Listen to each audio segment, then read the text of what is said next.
કહેવાય છે કે જીવનમાં જો પાંડવો જેવું દુઃખ આવશે તો કૃષ્ણ જેવો સારથી પણ જરૂરથી આવશે।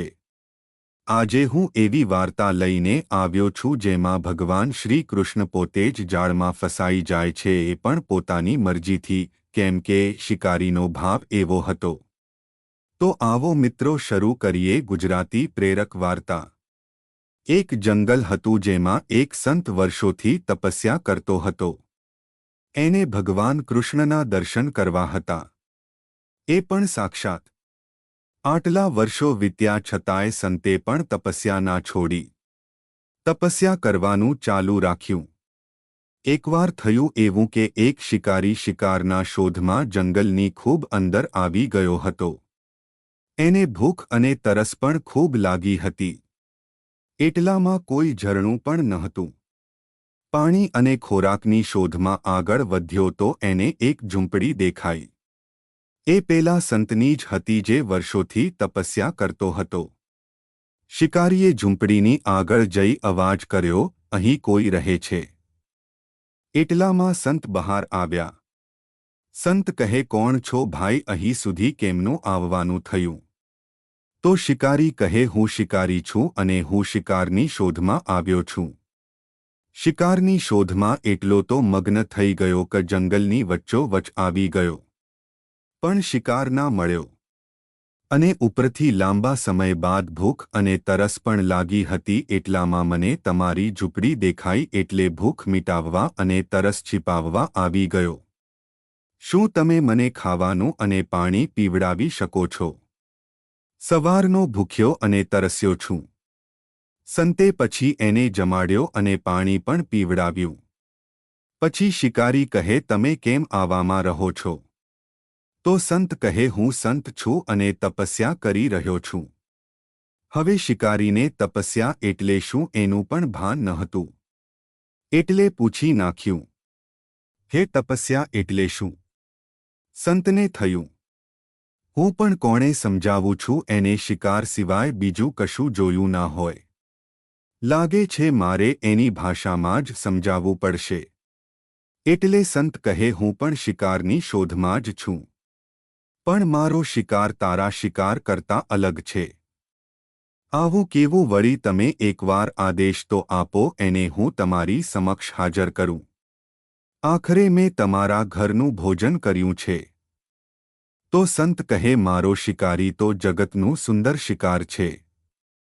માથે મોરપંખ, હાથમાં વાંસળી, હંમેશ સ્મિત ફરકાવતું સુંદર અને તેજવાન મુખડું। આવું તો મેં કોઈ દિવસ શિકાર જોયો નથી। છતાં હું આજે પ્રતિજ્ઞા કરું છું, આજે અને હાલથી જ્યાં સુધી તમારો શિકાર તમારા ચરણોમાં ના લાવી દઉં ત્યાં સુધી હું અન્ન જળ ગ્રહણ નહીં કરું। આટલું કહી શિકારી ત્યાંથી ચાલ્યો જાય છે। સંતને પણ થયું, હું આટલા વર્ષોથી પ્રભુની તપસ્યા કરું છું તો પણ મને નથી મળ્યા, તો આ શિકારીને દિવસોમાં કેવી રીતે મળી જશે? હવે શિકારી જાળ પાથરી એક મોટા ઝાડ પર બેસી જાય છે। 4 દિવસ સુધી ભૂખ્યો તરસ્યો રહે છે। આખરે પ્રભુ પણ વિચારમાં પડી જાય છે, આ છે કોણ જે મારા નામની જાળ પાથરી છે? પછી લાગ્યું કે આ પોતાના માટે નહીં પણ પેલા સંતની ઈચ્છા પૂરી કરવા જઈ રહ્યો છે। પછી તો શું ભગવાન કૃષ્ણને ધરતી પર આવવું પડ્યું। એ પોતે પેલી જાળમાં ખુદ ફસાઈ જાય છે। જ્યારે પ્રભુ જાળમાં ફસાયા ત્યારે શિકારી સૂતો હતો।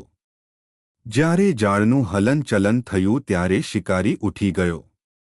એને નીચે જોયું તો એ જ શિકાર હતો જે પેલા સંતે વર્ણન કર્યું હતું। પછી તો પેલો શિકારી શિકાર સાથે જાળ પેલા સંતની ઝૂંપડી તરફ લઈ જાય છે। જ્યારે સંત જોવે છે તો સાક્ષાત પ્રભુ કૃષ્ણ। સંત એમના ચરણોમાં પડી જાય છે। પછી સંતે પ્રભુને એક સવાલ કર્યો, પ્રભુ, હું આટલા વર્ષોથી તમારા નામની તપસ્યા કરું છું તો તમે પ્રસન્ન ના થયા અને આ શિકારીના જાળમાં તમે માત્ર 5 જ દિવસમાં આવી ગયા। આવું કેમ પ્રભુ? તો ભગવાન કૃષ્ણ મીઠું સ્મિત કરતા કહે છે કે તમે મારી તપસ્યા કરી। ના નથી પાડતો, પણ એ તપસ્યામાં તમારું મન ચોંટતું ન હતું, ભટક્યા કરતું હતું। તમે પૂર્ણ એકાગ્ર કોઈ દિવસ થયા જ નથી. જ્યારે આ શિકારી સતત 5 દિવસ મારું રૂપ પોતાના મનમાંથી હટાવ્યું જ નથી. આ 5 દિવસ એને મને સતત યાદ કર્યો છે. જાગતી આંખો તો ઠીક, ઊંઘતી આંખો પણ મારા દર્શન માટે રાહ જોઈ રહી હતી.